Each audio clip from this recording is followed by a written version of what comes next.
Well, I think what went on last week in Washington was very historic. Not only did we cut $38.5 billion out of last year's budget, remember that no budget was passed last year, no spending bills were passed, so we had to clean up that mess. And the fact that we cut almost $40 billion out of last year's budget was really a change in direction for this country. So that was a huge step forward to say, look, we've got to stop spending money. And we did that. The next day, we passed the budget for this year. And that budget that the Republicans led in the House cut $6.2 trillion out of the budget over the next 10 years.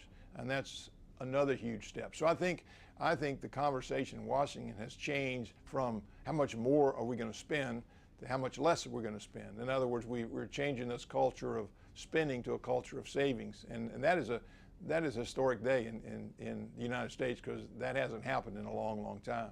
I think everything is on the table to be cut.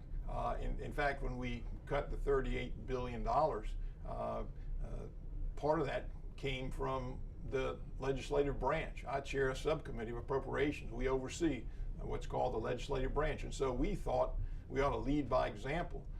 And we cut the budget of every member of Congress by 5%, their office accounts. We cut the budget of all the committees by 5%. We cut the budget of the Appropriations Committee by 9%. So we led by example to say we got to be able to do more with less. You got to be more efficient. And then we looked at defense. We looked at all the agencies and asked them to do the same thing. And so yes, if you look at the $38 billion, those cuts came from all the different agencies. If you look at what happened in the new budget, the $6.2 trillion, that we're getting rid of some programs that don't work. We're spending less money on every aspect of government. And so it used to be the appropriators were the ones that spent money. Now we're the ones that don't spend money. So it's been a real change in direction. Well, actually, if you look at the Republican budget that we passed last week, there's some huge reforms to the entitlement programs, because after all, that's really where most of the money is.